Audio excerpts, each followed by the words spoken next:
We shall move to any questions. Are there any questions? I give the call to the Honourable the Deputy Leader of the Nationals in the House of Representatives. Deputy Leader. The Leader of the Nationals. The Leader of the Nationals. Yes, you can get it right, mate. Thank you, Speaker. My question is to the Minister for Agriculture. At a time of a national fuel crisis, which is hurting our farmers, the National Farmers Federation is extremely disappointed with the free trade agreement announced with the European Union today and said Australian farmers, and I quote, will now pay the price for this subpar EU deal for decades to come. Minister, do you really believe this is a good deal for Australian farmers? Order. Order. Give the call to the Minister for Agriculture, the Minister for Fisheries and Forestry. Mr Speaker, and I do thank the member opposite for his question. What I'd say to the member opposite is we're strong advocates on this side of the House of farmers and producers, and that's what you've seen from us since we've been in government. That's what you've seen for us in terms of getting our world-class products right across the globe. Hang on, the Minister. Members on my left, we're not having yelling while the Minister is on her feet. The Minister in continuation. Thank you, Mr Speaker. The Albanese Labor government has worked day and night to rebuild our trading relations that we inherited from those opposite when they left office. Let's be honest about it. They left us with trade impediments of billions and billions of dollars. And indeed, today's Australia-EU free trade agreement represents an opportunity for Australian farmers, fishers and other agricultural producers. It's not only an important outcome at a time of global trade uncertainty, it further supports the diversification of our agricultural products and our agricultural exports. The EU is the world's second largest economy and Australia's third largest two-way trading partner, with our agricultural exports to the EU valued at $4 billion in 2025. This figure is set to grow under the Free Trade Agreement, which will ensure more EU consumers can continue to access Australia's high-quality food and fibre. The agreement eliminates the vast majority of EU tariffs on agricultural products. It will support around $17 million in tariff savings for wine based on current trade, along with a reduction in testing requirements, removing red tape and reducing export overheads. Order. The Minister was up. Just resume your seat for a moment, please. Leader of the Nationals in the House of Representatives. The Minister was asked a question about does she believe this is a good deal. She's going through exactly what she was asked about the deal she was asked. So I know the Leader would like a yes-no answer, but the Minister is being directly relevant. So at this stage, I'm not prepared to take the point of order. The Minister in continuation. Thank you, Mr Speaker. And the Chief Executive of Australian Grape and Wine, Mr Lee McLean, said today, and I quote, "The removal of tariffs on Australian wine entering the EU is good news for our exporters and for the long-term competitiveness of Australian wine in a major global market." The CEO of Ozveg, who said, and I quote, "Australia achieving an FTA with the European Union..." The Minister's going to pause. I was just to pause for a moment while she's concluding her answer. I was very clear I did not want yelling during this Minister's answers. The member for Maranoa has ignored me, so he'll leave the chamber under 94A. To have a continuing force of noise there when the Minister is updating the House on what she was asked about, she'll continue.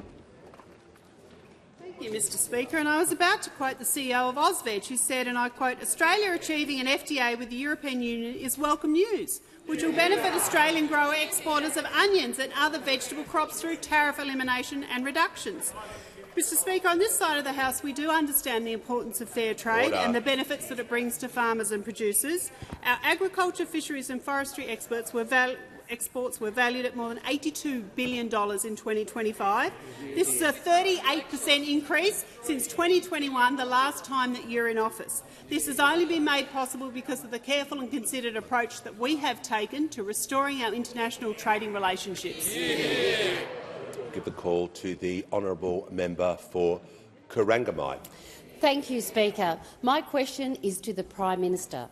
Today, the Australian Government and the European Union reached historic agreements, bringing us closer together across trade, industry and defence. Why are these agreements important, and how do they deliver for Australians? Call to the Honourable the Prime Minister. I thank the member for Corangamite for her question and for her interest in actually creating jobs in her community, which come from free and fair trade. As a result of this EU agreement, we'll have more Australian beef and sheep meat from Queensland and New South Wales. We'll have more Australian wine from Western Australia and South Australia. We'll have more Australian dairy from Victoria and more seafood from Tasmania. All proudly Australian products, the very best in the world, the very best in the world. After 8 years of negotiations, something that couldn't be done by those opposite, we have today signed the Australia-EU Free Trade Agreement. It represents a very good deal for exporters, for Australian consumers and businesses gaining more access to European products here at home at lower prices. The EU is the world's second largest economy and our third largest trading partner. Deepening cooperation in trade is important to both of our economies, just as strengthening our defence ties is important for our security as well. And today we've signed a new security and defence partnership, boosting Australia-EU collaboration across defence industry, maritime security, cyber security, as well as countering terrorism and disinformation.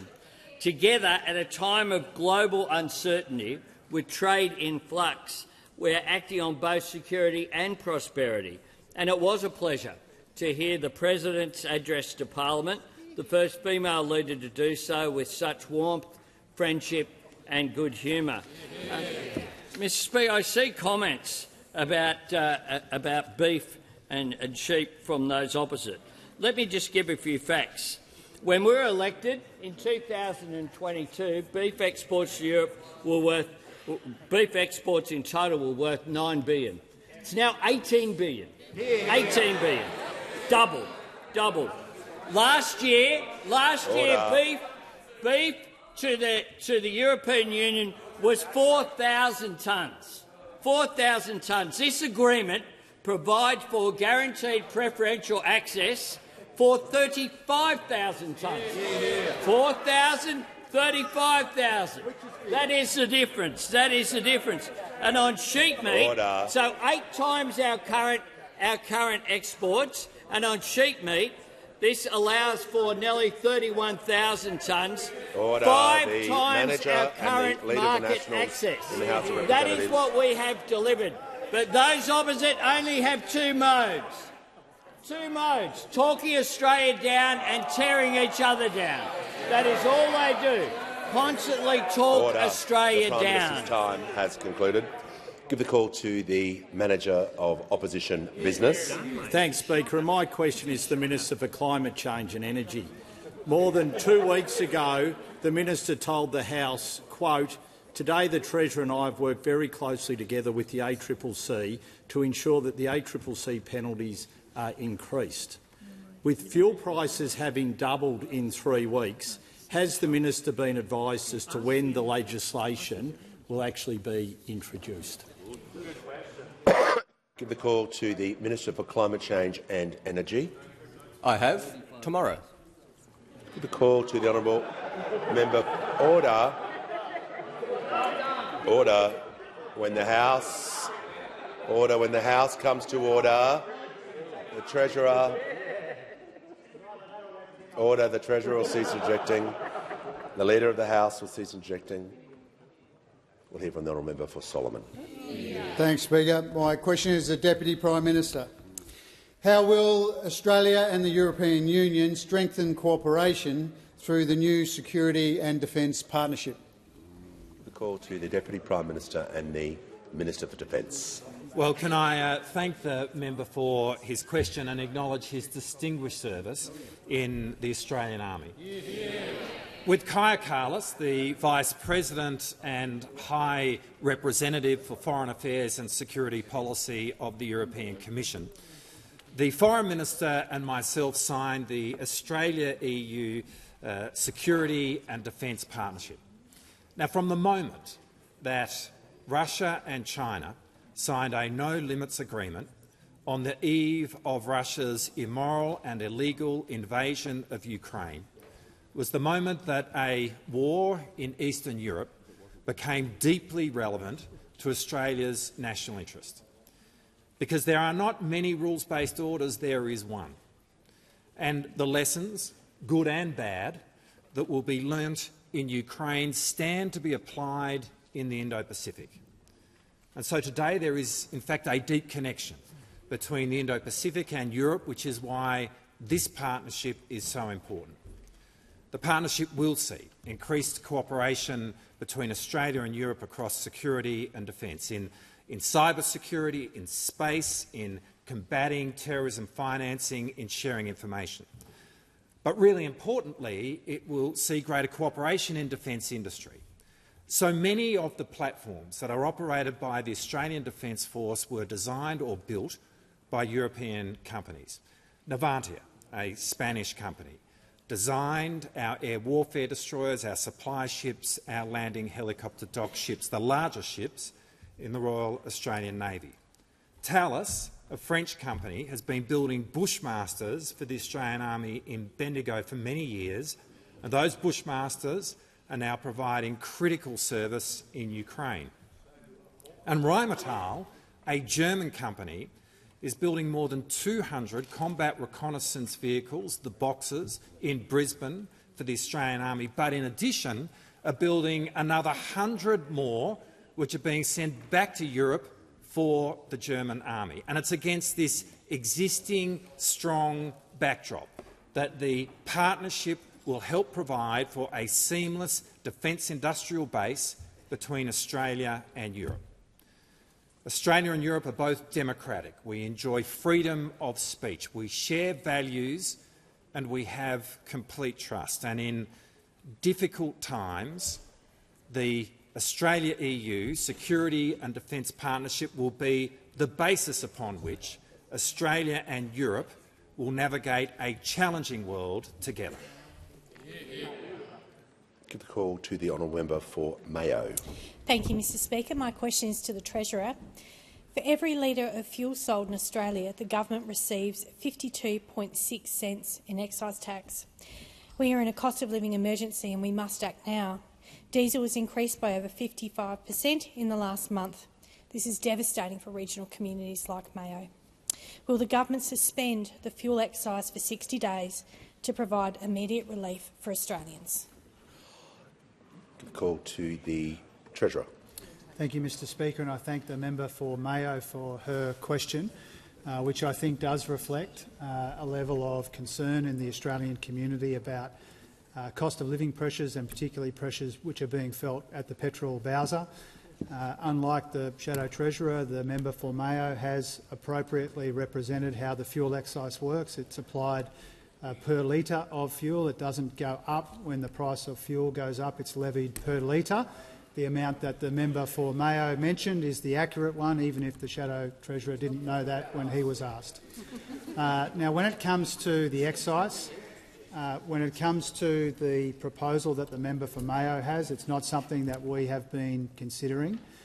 We have been working very hard to provide cost of living relief in the most responsible way that we can. The tax cuts which are coming, rounds 2 and 3, are an important part of that. Cheaper medicines, more bulk billing, student debt relief and the like is all about recognising these pressures and to try and provide that cost of living relief in a different way than the way proposed by the member for Mayo.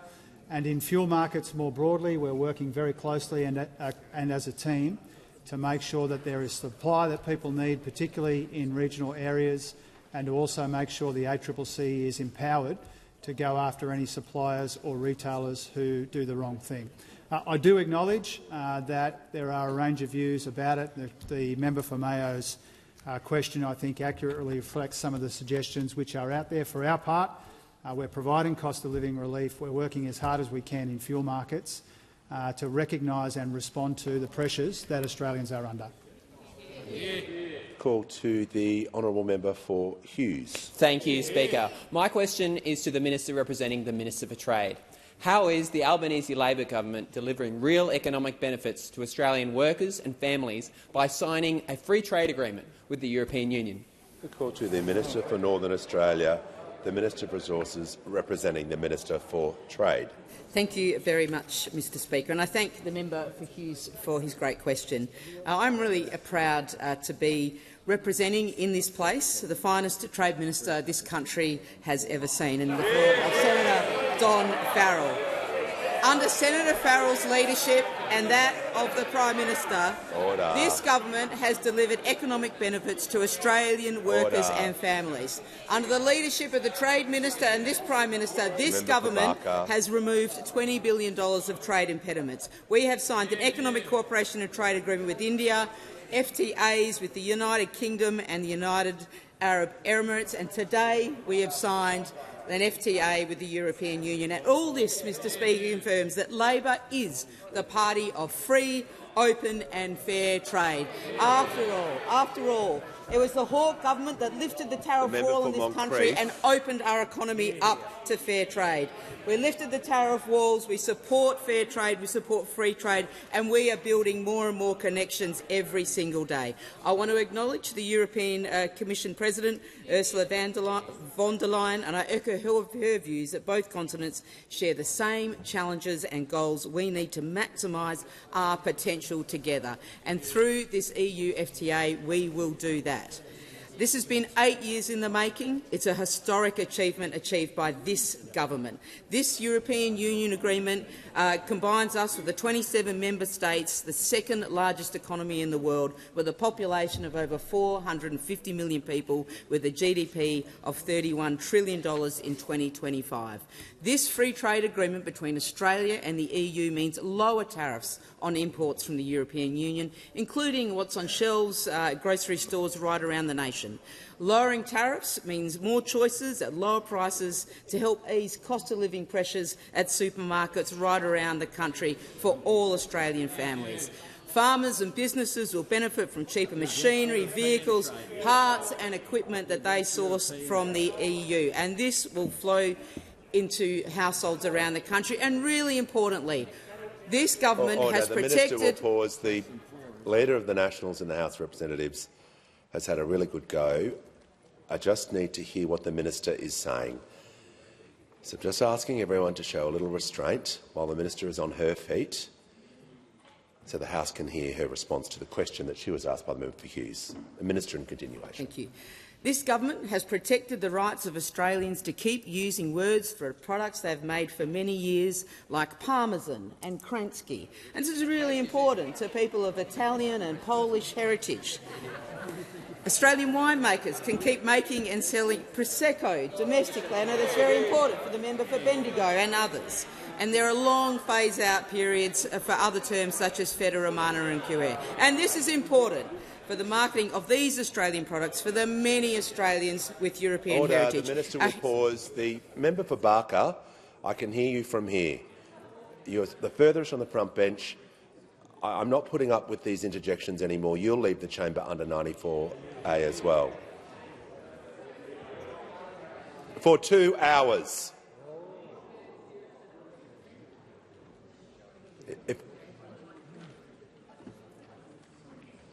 My correction, 3 hours. If I'm asking for restraint in the House and someone ignores the Speaker, then I ask them to leave and they continue to interject on the way out, there will be severe consequences. I think that's only common sense and common courtesy. The Minister in continuation. Thank you, Mr Speaker.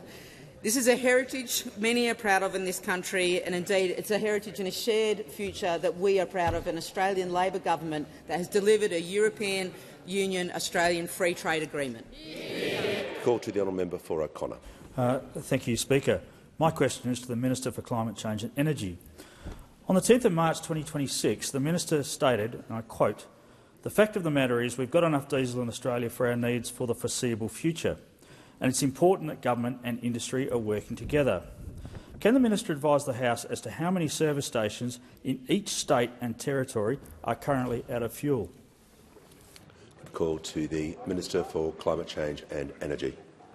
Thank you, Mr Speaker. I thank the honourable gentleman for the question. In New South Wales, the figure is 164 without diesel, 289 without at least one type of fuel. In Queensland, the figure is 55 with no diesel and 35 with no regular unleaded. That's out of 1,800 service stations. I should have said in New South Wales those figures are out of 2,417 service stations. In Victoria, the figure is 162 with one or more grades unavailable out of 1,627 service stations. In South Australia, it's 46 with one or more grades unavailable out of 700. In Western Australia, I'm advised it's 6 out of 771 with a total stock out. In Tasmania, it is 1 with no diesel and 6 with no unleaded out of 250 service stations. In Northern Territory, the Northern Territory Administration advises me that there are no shortages as a result of fuel supply, but there are, of course, issues in relation to flooding and road access, and there are no outages in the ACT. Before I call the member for Dickson, I'm pleased to inform the House that present in the gallery today are 120 senior school students from across Australia who have been selected to participate in the 31st National Schools Constitutional Convention. Welcome to you all. I'm also pleased to inform in the gallery is a group of 10 young people attending a Civics Engagement Youth Advisory Group. Welcome to you as well. And now I give the call to the member for Dickson. Thank you, Speaker. My question is to the Prime Minister. How is the Albanese Labor government working with the states and territories, industry and our international partners to respond to the ongoing disruptions to global trade caused by the war in the Middle East? Call to the Prime Minister. I thank the fantastic member for Dickson for the question. And as we heard from the President of the European Commission, Ursula von der Leyen, and as most people around the world would recognise, this is a global issue, and there are global pressures on trade, there are global pressures on energy supply, there are global pressures on inflation as a result of the actions, particularly of the Iranian regime, which is engaged in attacks on neighbouring nations in the Middle East and effectively closed to almost all traffic, the Strait of Hormuz. It is imperative that freedom of navigation in the region recommence unhindered. And we again reiterate Australia's call for Iran to cease this reckless action, which is having consequences of isolating itself even further from decent people right around the world because of the actions and the reckless way in which they are seeking to damage ordinary people, ordinary citizens of people in their region of the Middle East, but right around the world. Disruption to 20% of the world's oil supply is continuing to impact nations, and indeed we heard that as well about the impact of these actions on the economies of Europe. We live in a world which is more connected than ever before, where no one is immune from these shocks, and we know that increased petrol prices put pressure on Australians. And that's why it's so important to work with every partner that we can, both at home and overseas, to shield our nation as best as possible from the worst of global uncertainty. That's why I engaged with Prime Minister Lawrence Wong of Singapore and issued a statement yesterday, a joint statement with him. That's why we invited and had the Executive Director of the IEA, Dr Birrell, here in Australia, why we discussed with him yesterday afternoon, and why we're continuing to engage right across senior members of the government with our partners in the region. The Commonwealth is continuing to lead on supply, and we're coordinating action with the states and territories as well, who have a key role in the distribution of fuel across the nation. Earlier today, I met with the coordinator, Anthea Harris. She's coordinating. She's convened a meeting already today of the different state coordinators who've been appointed as a result of the National Cabinet meeting that I organised last Thursday through the establishment of the Fuel Supply Task Force. Now, this is important to coordinate the activity right across different levels of government with the national response. We continue to drive this agenda as well. Part of the agenda has to be to make our economy more resilient. That's one of the lessons that we learned from COVID, and it's one of the lessons that we're being reminded of right now with this issue. Call to the member for Riverina. Thank you, Mr Speaker. My question is to the Minister for Climate Change and Energy. Minister, what is your plan to get fuel to the more than 400 service stations that have no fuel? Give the call to the Minister for Climate Change and Energy.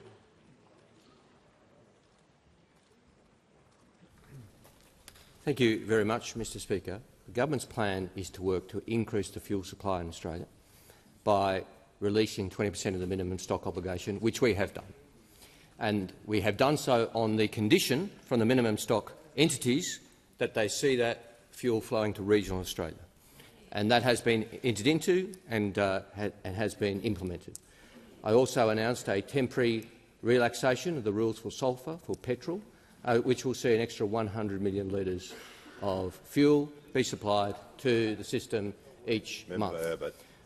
In addition, Mr Speaker, the Prime Minister has convened National Cabinet, I've convened energy ministers, and we have agreed to keep working together on contingency plans, and we will work every day with refiners, with suppliers, to ensure that that fuel flows to where there are real shortages, Mr Speaker, where there are real shortages as a result of the increases in demand that we have seen across Australia.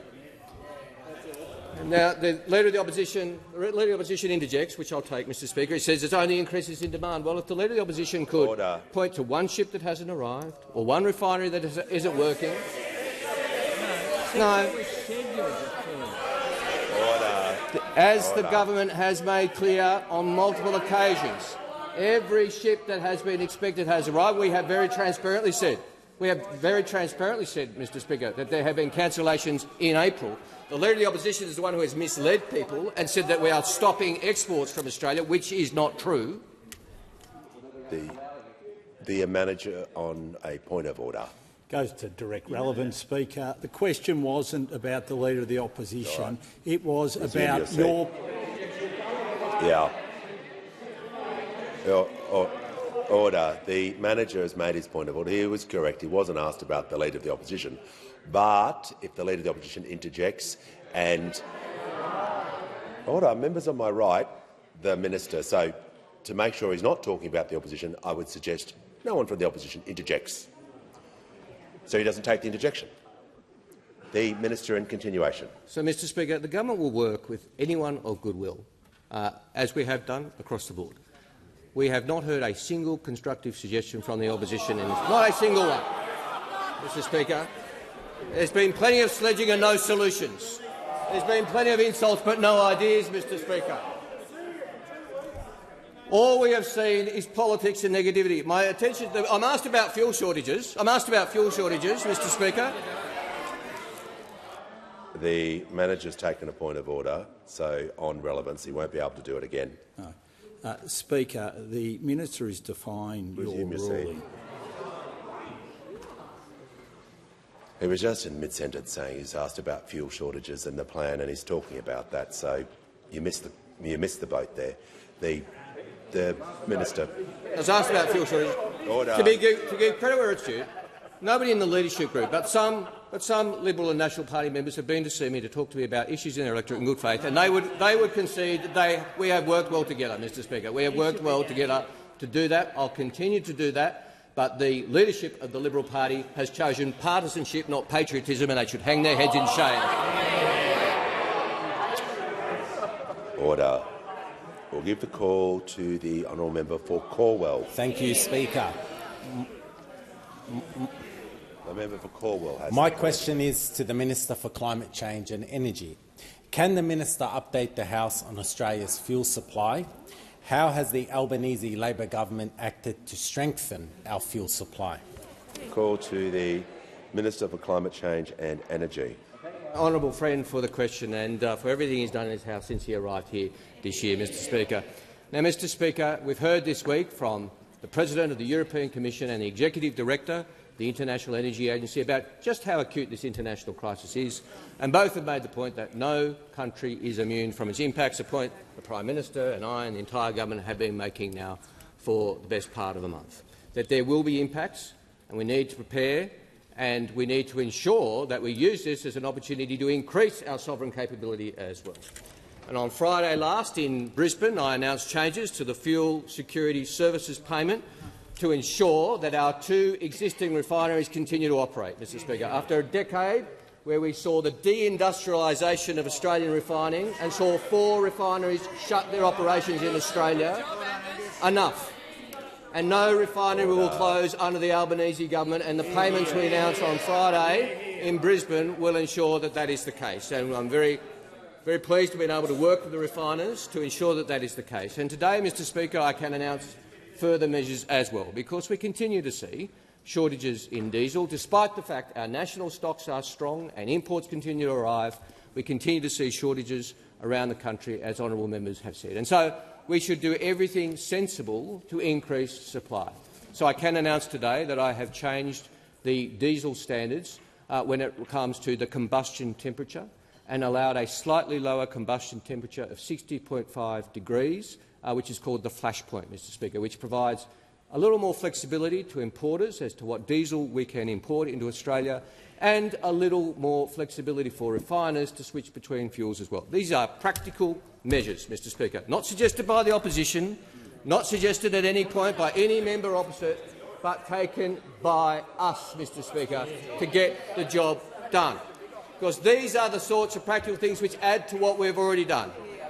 Increasing or releasing 20% of the minimum stock obligation. Not an easy decision, not a decision lightly taken, but 100% the right decision in the circumstances. And not just released carte blanche, but released on the condition from those entities that they will see the stock market, the spot market and the regional areas supply. That is having an effect now. The increase in sulphur rules, which could not apply to diesel, despite some members opposite saying it should, simply could not be allowed to be applied to diesel. And today, this flashpoint decision, which will see additional diesel supply into Australia, which will see increased supply from our refiners as well, increased flexibility for our refiners. These are practical measures taken by a government taking action in the face of international uncertainty, when all we have seen from the opposition is partisanship, not patriotism. Give the call to the honourable member for Grey. Thank you, Mr Speaker. My question is to the Minister for Climate Change and Energy. I refer to the front page of today's Sydney Morning Herald with an article titled "States Warn Albanese of Fuel Ration Confusion." Have any state and territory energy ministers requested that the federal government prepare a fuel rationing plan? Call to the Minister for Climate Change and Energy. Well, Mr Speaker, I refer the honourable gentleman to my answer yesterday, in which I confirmed to the House the great revelation that the energy ministers had met last Friday and issued a communique, which is not a secret document, Mr Speaker, and for the benefit of honourable members opposite, the communique reads, in part, "Ministers agreed that there are shared responsibilities and it will be critical to work together to maintain fuel security by anticipating risks and enabling timely, coordinated responses. Ministers tasked senior officials to regularly report on fuel security and potential responses. Ministers will continue to monitor fuel supplies and work together to respond as the situation evolves." Mr Speaker, a communique. Well, the question. Just resume your seat for a moment, Manager. The question was about a media report that Member Grey asked about had meetings or requests been to lead to fuel rationing plans. The Minister was answering directly that part of the question when he was on his feet about what they had discussed, what the ministers had discussed and what the requests, I assume, were that led to that. So that is pretty directly relevant. So we just have to agree to disagree. But in this case, I'm going to endorse what the minister is saying because he is being directly relevant about the question he was asked. But on a point of order, Speaker, just on your statement there, the question was really specific, and this is really important. Really important. It goes to a significant national issue. No, can you? People want to know. Members on my right, about a fuel rationing plan, and that is the minister isn't addressing that. The Leader of the House. Mr Speaker, to the point of order, almost every time a point of order is taken by those opposite, particularly the Manager of Opposition Business on direct relevance, they then pretend that a whole lot of the words of the question were not there. Now, the start of this question referred to an article on the front page of the Sydney Morning Herald. I've just had a look at the full contents of that article.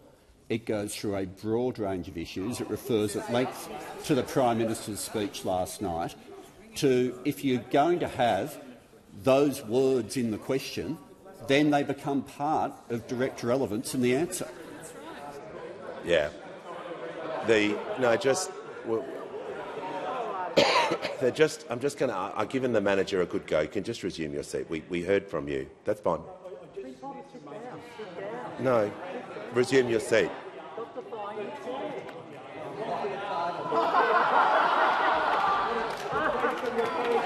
Resume your seat. Order. Yes, I understand that. But common sense would prevail. If a member is asking about an article, you just don't refer to the title of the article. It's about the article itself. But we're not getting into the semantics here. Order. We just want to make sure that the minister is being directly relevant about the issue of fuel rationing that he was asked about as part of the article that he was asked about. So the minister in continuation.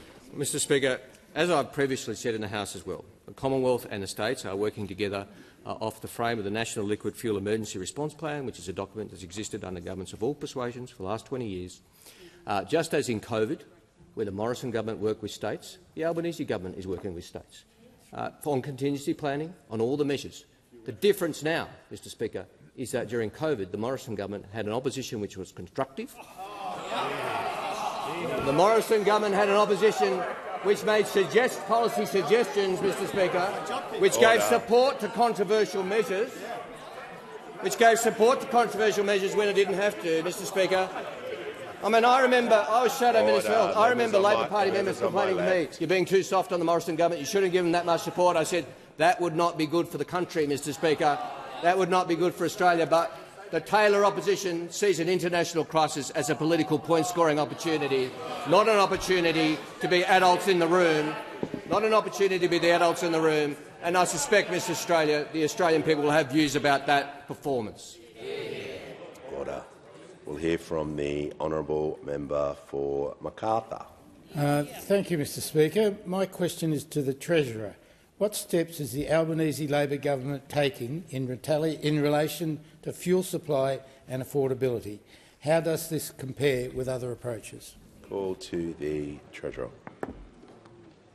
Mr Speaker, I hope it's okay that I also shout out the National Schools Constitutional Convention friends who've joined us today, and I thank the member for Macarthur for his question. As a wonderful local member in an outer metro community, a bit like mine, I know that he understands the pressures that people are feeling right around Australia. Australians are under cost-of-living pressure, and the conflict in the Middle East is adding to that pressure. We recognise that, but more than recognise that, we're taking action to help address it.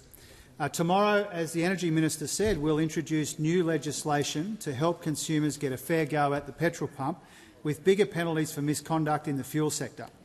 Now, the conflict overseas is no excuse for suppliers or servos to take advantage of Australians, Mr Speaker. We are putting the petrol companies on notice. Our new laws will double the penalties for false or misleading conduct and cartel behaviour to a maximum of $100 million per offence, Mr Speaker. That means bigger penalties for any servos and suppliers that rip off Australian motorists. It's on top of all of the other action we're taking to address fuel affordability and security, Mr Speaker. Supporting our refineries, as the minister said, boosting fuel supply, getting more fuel into the market, working with industry and international partners, empowering the ACCC. And, Mr Speaker, late last year we also legislated to strengthen Australia's fuel security back then, towards the end of last year, and the explanatory memorandum of our legislation said it would ensure the government is well placed to efficiently respond to potential shortages of critical fuels. The bill amended the minimum stockholding obligation to help us manage critical fuel shortages.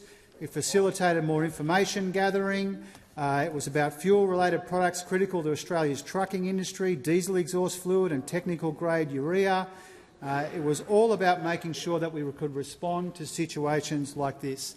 Now, Mr Speaker, I remind the House that those opposite voted against fuel security at the end of last year. They had the opportunity to support some sensible measures to make it easier for Australia to deal with and respond to threats to our fuel security, and they voted against it. Mr Speaker, I call on them to not make the same mistake again when it comes to bigger penalties for servos and suppliers who are doing the wrong thing. We call on them to back this bill to put in place higher penalties for petrol companies and to protect motorists, Mr Speaker.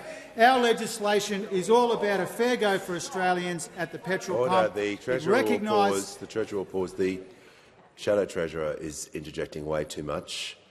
This is first and final warning because we won't be having the MPI if that continues. So, your call. The Treasurer has the call. Mr Speaker, we are not immune from uncertainty in the global economy. We know that. But this action will help protect consumers and hold petrol suppliers and retailers to account.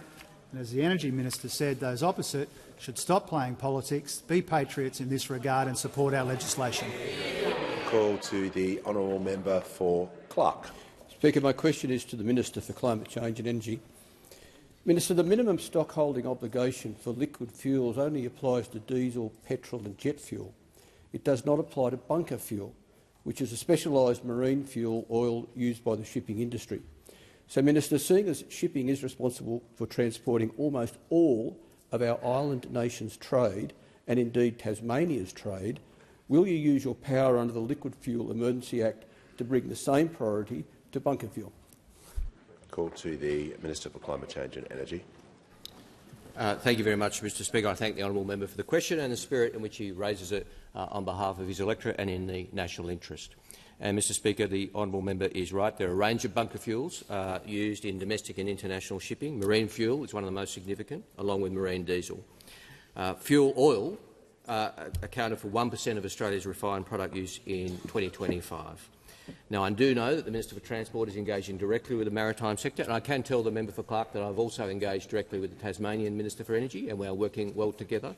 I can also tell the honourable member that, as part of the release of the minimum stock obligation, although the member is right, bunker fuel is not in the minimum stock obligation. Nevertheless, we were able to make a condition of the release of some of the minimum stock obligation, prioritising maritime oil supply for cargo and passenger vessels to Tasmania, ports, fisheries and forestry. So that has been done as part of the MSO release. I can also tell the member for Clark that approximately 13% of the production from Geelong is for fuel oil, and last year total fuel oil production in Australia averaged 23 million litres a month, with the production of fuel oil supported by the announcement I just referred to that we made on Friday of support for our 2 refineries to ensure that Australian domestic capability.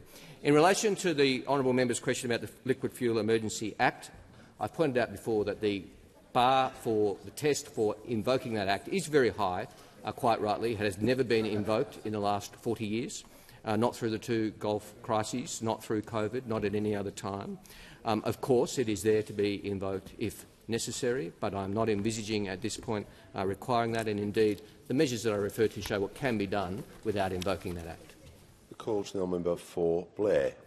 Thank you, Speaker. My question is to the Minister for Employment and Workplace Relations. How is the Albanese Labor government supporting truck drivers and road transport businesses to get a fair go, given the impact of the conflict in the Middle East? The call to the Minister for Employment and the Minister for Workplace Relations. Well, thank you, Speaker. I'd like to thank the member for Blair for his question, because he's someone that always backs Aussie truckers. Now, our road transport industry is vital to keep our nation's economy moving. Without trucks and their drivers, the movement of essential supplies across Australia would stop. It's truckies like Justin, who I met this morning on his overnight stop. He was very generous to talk to me because he hadn't been to sleep yet. But he is one of the many hard-working Australians ensuring that food and goods are delivered to where they're needed. And it's this government that wants to give truckies like Justin a fair go. And that is why our government has passed significant reforms to ensure that our road transport industry is strong and resilient for Australia's future.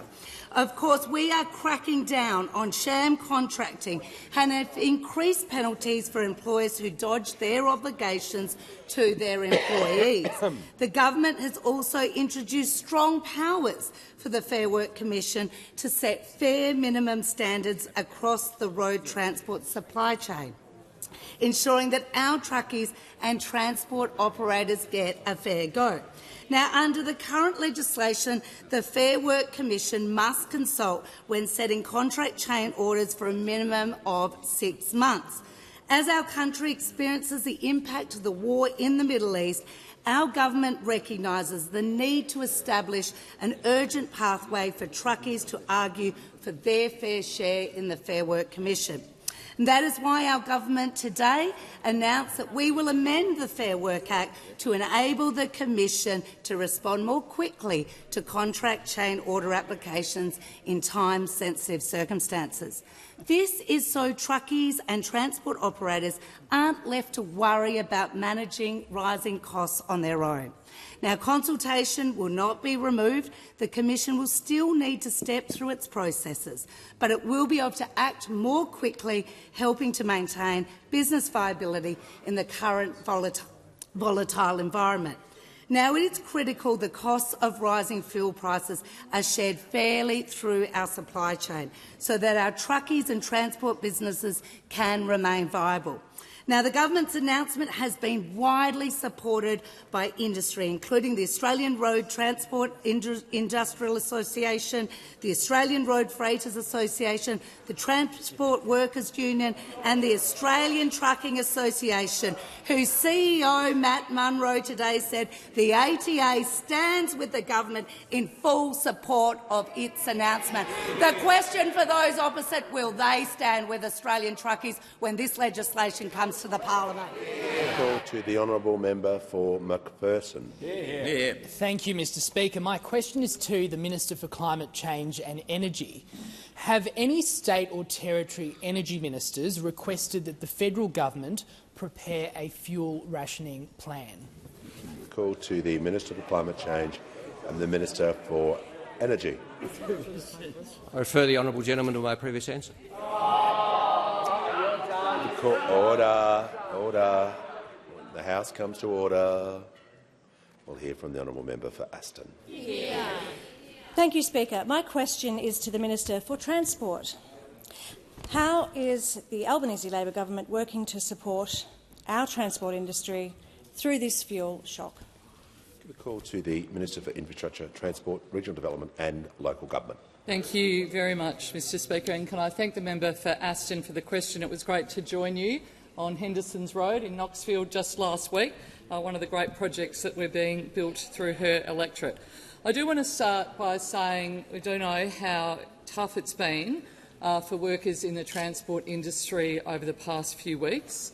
They drive through the night to get food on our supermarket shelves, medicines to pharmacies and fuel to our petrol stations. It's been particularly challenging to grapple with spikes in demand for fuel delivery across the last few weeks. In the last couple of weeks, they've also been dealing, of course, with rising fuel costs eating into their bottom line. It's why I was so pleased to join with Minister Rishworth this morning to announce the amendments to the Fair Work Act, which will allow for transport operators to apply to renegotiate with their clients quicker so that they can more fairly share the cost of fuel spikes across the supply chain. Currently, the Fair Work Commission cannot deliver a determination for at least 6 months. So with truck operators having such tight margins, they cannot wait. And it's going to be a question for those opposite whether, when that legislation is introduced next week, whether you support it. That's right. With truck operators having such tight margins, they cannot wait, and it would be good if the opposition signalled their support sooner rather than later.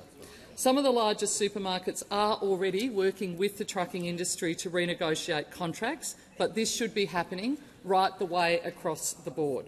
Government, industry and unions were all united in our support for this change. This is one of the many actions that the Albanese government is taking to address fuel costs and to support businesses and workers across our important transport sector. And we're able to do this because of our close and regular engagement with them.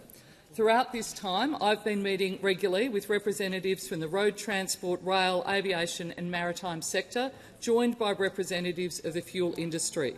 Along with providing me and my department updates on impacts of on the industry, they're also advising me of the work that they're doing to support the safe arrival of Australians from the Middle East.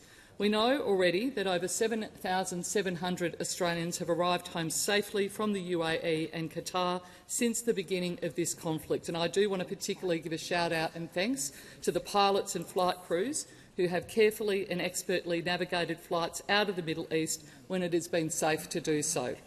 Qantas have also been putting on additional flights to Sydney via Singapore, so Australians have more ways to get home and to the world.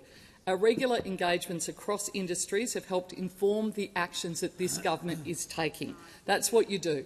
You engage with the industry, you work with your departments when you've got times like these, and you do make sure that you're actually being a patriot, not political. Call to the order. Order. The House comes to order. We'll hear from the honourable member for Curtin.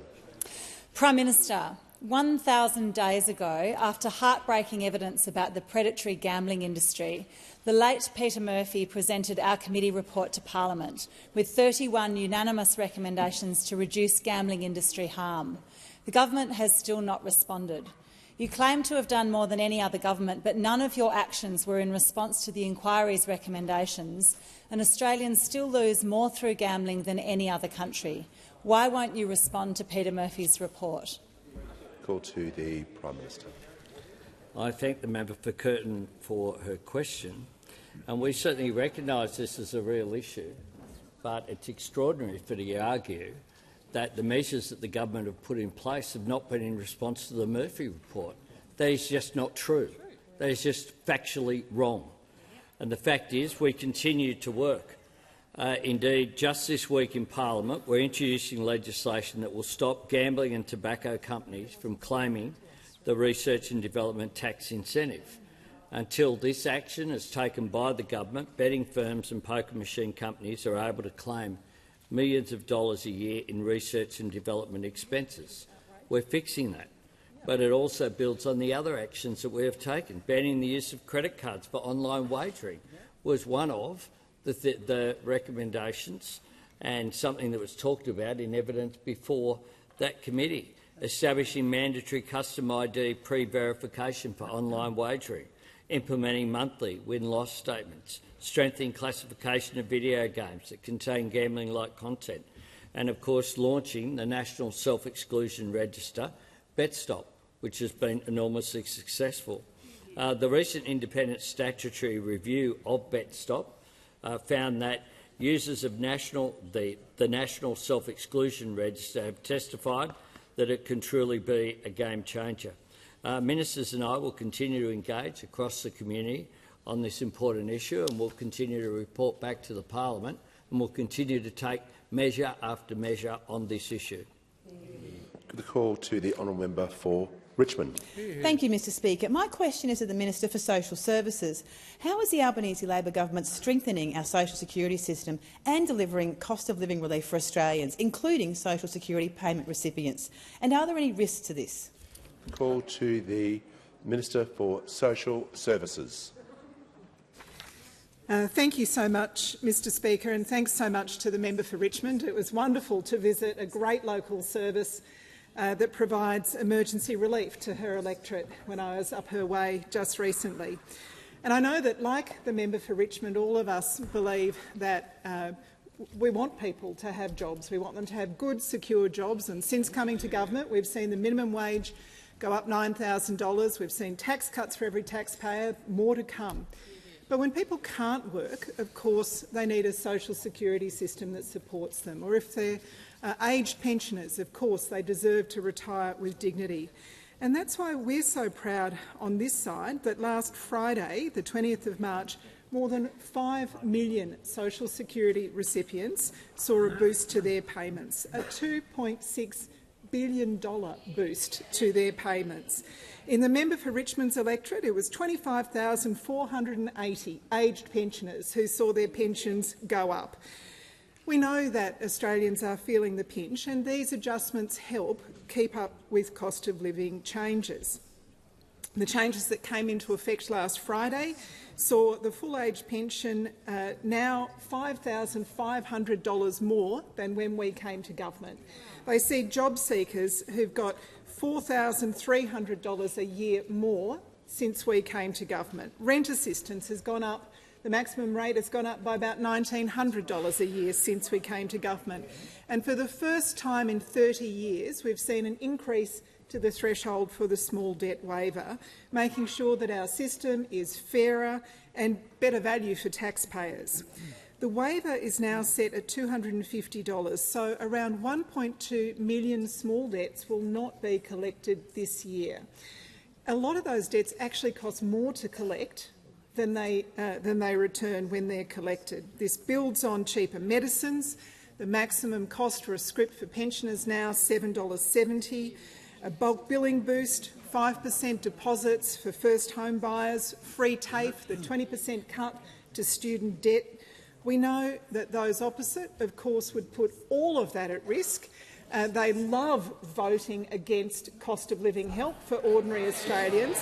Oh, laugh away, you did it. You voted against plenty of these measures. And we know that when they were last in government, despite promising not to touch the aged pension more than 9 times, they actually tried to raise the pension age to 70 when they had the opportunity to do that. Those opposite have not changed. They have not learned. They're the same old Liberals focused on themselves while we're focused on making life a little bit easier for Australians. Call to the honourable member for Lindsay. Thank you, Mr Speaker. My question is to the Minister for Energy. New South Wales Premier Chris Minns has just said in the New South Wales Parliament in relation to fuel supply, quote, that demand management procedures are required. That might be rationing. It should be a nationally consistent approach, end quote. Does the minister agree? Give the call to the Minister for Climate Change and Energy. Well, Mr Speaker, I thank the honourable member for her question, but perhaps the honourable member didn't take in when I read out the communique from energy ministers when we agreed to work together on coordination measures over coming weeks and months, Mr Speaker. That's why we appointed a supply coordinator to work not just across the federal bureaucracy but across the states to work with industry, because Mr Speaker, that is the appropriate thing to do. But this question, Mr Speaker, this question really goes. Order. Order. Members on my left and This question right. really goes to the approach of the opposition here. Asking constructive questions about fuel supply, making constructive suggestions, no. Fear-mongering, Mr Speaker, disinformation, that's the opposition's approach. The minister's concluded his answer. Has the minister concluded it? Has the minister concluded his answer? Yeah. The manager on a point of order. Relevance, Speaker. This question had nothing to do with the opposition. It was about whether there's going to be a nationally consistent approach to fuel rationing, and what the Australian people want to know an answer. The manager is correct. It was not about the opposition, so there's not much more. If the minister's got nothing else to add, he'll have to be brief with his remarks. He won't be able to, for the remainder 2 minutes, talk about the opposition. He wasn't asked about that.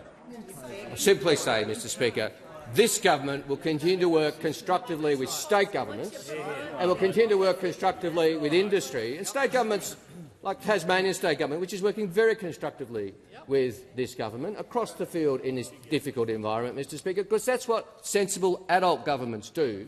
That's what serious people do. Non-serious people play politics in an international crisis, Mr. Speaker.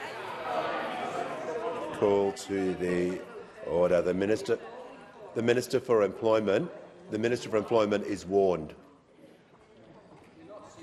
Order. The Minister for Climate Change and Energy.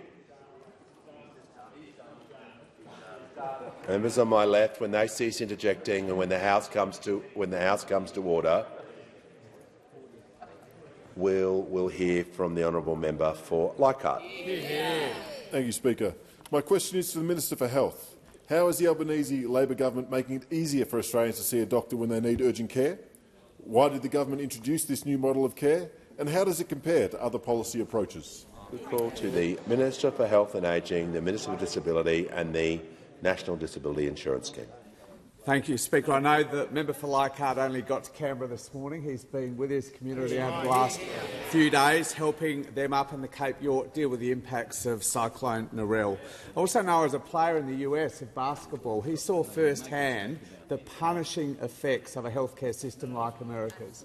Bills for hundreds of thousands of dollars to treat serious basketball injuries. And that's one of the reasons why he has been such a strong supporter of our Stronger Medicare plan. And it's delivering for his community in Leichhardt. More than 60% of general practices today are bulk billing 100% of their patients. And almost 40,000 people have already gone through the Cairns South Urgent Care Clinic since it opened in 2023. Indeed, the member can attest to the high-quality care there, because he was treated there when he was bitten by a white-tailed spider quite recently. But, Mr Speaker, I know he was especially proud, especially delighted last week to open the Medicare Urgent Care Clinic in Cairns North, Mr Speaker, he promised at the last election. There are now 134 Medicare Urgent Care clinics open after the Prime Minister opened the Coburg Clinic in Melbourne over the weekend, and already they've seen more than 2.7 million Australians, every single one of whom has been bulk billed, Mr Speaker. But let's be clear, this is a Labor vision. This is a Labor program. The Shadow Treasurer, now the opposition leader, a couple of years ago described it as wasteful spending, Mr Speaker, and now on his website says nothing about Medicare or health, Mr Speaker. So I thought I'd have a look at the third right-wing party's policies about this, after Senator Hanson said earlier today that there's a heap of policy for Pauline Hanson's One Nation party. You just have to go to their website. So I did go to their website, Mr Speaker, and I clicked on health on onenation.org.au, and there are 4 lines in their health policy, and to their credit, they mention improving regional healthcare services by paying the HECS and HELP debt of recent doctor graduates. I'm pretty sure we're doing that, though, Minister for Education. There's not a single reference to Medicare, not a single reference to bulk billing, not a single reference to urgent care clinics, not a single reference to cheaper medicines, which just goes to show, Mr Speaker, doesn't matter which flavour you pick from this potpourri, the tutti-frutti of right-wing parties that is available in Australia right now, you won't hear anything about a stronger Medicare. With the call to the honourable member for Fowler. Thank you, Speaker. My question is to the Treasurer. Treasurer, your government ignored my calls last term to halve the fuel excise to ease cost of living for families and small businesses.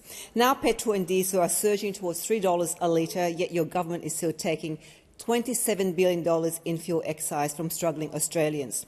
Why won't you halve the excise to provide immediate relief and curb inflation like the previous government did? Surely there's never been a more critical time to act. With the call to the Treasurer. Thank you, Mr Speaker. I thank the honourable member for her question, and for the bulk of my answer I refer her to the answer I gave to her colleague, the member for Mayo. But in addition, I would point out, Mr Speaker, in acknowledging the very real cost of living pressures being felt in Fowler and indeed around the country, that the government is providing cost of living relief in a number of different ways to her local community. 65,000 taxpayers are getting a tax cut, actually getting 2 more tax cuts because of this government. Those opposite voted against them and said they'd repeal it. About 8,000 people in her community getting a boost to their superannuation. More than 23,000 people are getting student debt relief. When it comes to the PBS co-payment reduction, more than $5.9 million in savings in her electorate alone, 416,000 scripts. The safety net reduction, $5.8 million in savings across 773,000 scripts. The Medicare urgent care clinic in Liverpool, pay tribute to the Health Minister and the Prime Minister for delivering that. New bulk billing clinics, including 9 additional practices in the member for Fowler's electorate. So we're providing cost of living help in other ways, Mr Speaker, and I've concluded my answer. Give a call to the member for Canberra. Thank you, Speaker. My question is to the Minister for Small Business. How is the Albanese Labor government continuing to deliver for Australian small businesses in the face of global uncertainty? A call to the Minister for International Development, the Minister for Small Business and the Minister for Multicultural Affairs. Thank you, Speaker, and I really want to thank the member for Canberra and welcome her back to this place after her period of maternity leave. And I want to thank her also for fighting for small businesses in Canberra. Small businesses like one of my favourites, Fancy Yarns. Fancy Yarns is run by the owners Kat and John, and they recently held another amazing Australian yarn show event right here in Canberra. It's an annual event that showcases small businesses in the yarn industry, from producers through to retailers and creatives as well. So I wanted to give them a bit of a shout-out. The Albanese government understands how important small businesses are, and we're ensuring that small businesses have the right conditions in place, not just to survive but also to thrive. And since we came to government, Mr Speaker, Australians have established more than 26,000 new small businesses every month. And behind that figure, there are visionary individuals who take an idea or they take a passion and they turn it into a business that employs people, that supplies critical goods and services, and a business that builds communities. Our National Small Business Strategy, the first of its kind, means that we're working closely with states and territories across 3 essential pillars: supporting small businesses to grow, levelling the playing field for them, and easing the pressure on small businesses. But we know that running a small business can be tough, and I know that members on this side of the House who have run small businesses know exactly what I'm talking about. And it's even tougher when you don't know what's around the corner, when unexpected price shocks or supply shortages throw you curveballs. Now, Mr Speaker, you've heard the Prime Minister and the Treasurer and other ministers talk here about shielding Australians from the worst of global uncertainty. And we are working as a team across portfolios to deliver for small businesses and ensure that they too are shielded from the worst of global uncertainty. We're ensuring that they're able to take advantage of Australia's transition to renewable energy, and I'm pleased to inform the House that the latest draft default market offer proposes that small business electricity costs could actually drop by as much as 21%. We're also ensuring that they can reduce their energy costs by accessing the Home Battery program, which thousands already have done. We're boosting fuel supply, amending fuel standards, working with industry and international partners, and including, as the Minister announced earlier today, including the standards for diesel as well. Mr Speaker, on this side of the House, we remain focused on delivery, particularly in the face of global uncertainty. We are the party for small business. To the Prime Minister. Prime Minister. Order. I ask further questions to be placed on the notice paper. Order. Members can leave the chamber quickly and quietly. I'll just deal with the Minister for Climate Change first of all. He has indicated he's adding to an answer. To add to an answer? I add to the answer from the member for Lindsay. The member for Lindsay, in her question to me, asserted that the Premier of New South Wales had said, and I quote, "Demand management measures are required, that might be rationing." Mr Speaker, they have Hansard in the New South Wales Parliament as well. In fact, the Premier of New South Wales said, if demand management measures are required, that might be rationing, that might be working from home, that might be other programs or remedies that we can introduce in the marketplace. Mr Speaker, Another example of the opposition seeking political point scoring dishonestly in the midst of an international crisis. Order. I'll just get the member for Goldstein to cool his jets for a moment. The member, before I go to the leader, the member for Curtin has indicated she's seeking the call. The Prime Minister has misled the House in saying that the actions taken by the government were in response to the Murphy report. None of the actions he listed are identified in any of the 31 recommendations, and all had been announced prior to the completion of the report, and I request he correct the record. Well, the member for Curtin was seeking the call to correct the record, but it wasn't her record she was trying to correct. It was a... I think the Prime Minister has misled the House in saying that the actions taken by the government were in response to the Murphy report, and I can provide details of how they were not in response to the Murphy report. The member has raised that point. Well, I'm not sure what the member is asking. She's raised her point of order. She's indicated to the House where she feels that someone has misled the House, but there's no action I can take regarding. Yeah, the member's made her point. I have no. You're asking me to do something I don't have the power to compel a member to do, but you've raised the point. Before papers, the Speaker, when the Minister for Energy added to his answer and specifically referenced a quote that was used in question time, he didn't read out the full quote. He left out the operative part about a nationally consistent approach. So he selectively quoted what the question was that was put. Resume your seat. So you've done just what the member for Curtin did as well. You're claiming something. This is not the time to claim those things. At the time, when someone believes someone has misspoken, that's the time to do it at the time. But I think you both raised your point, and it's now on the record. The Leader of the House with papers. Speaker, these documents are tabled in accordance with the list circulated to the honourable members earlier today. Full details of the documents will be recorded in the votes and proceedings.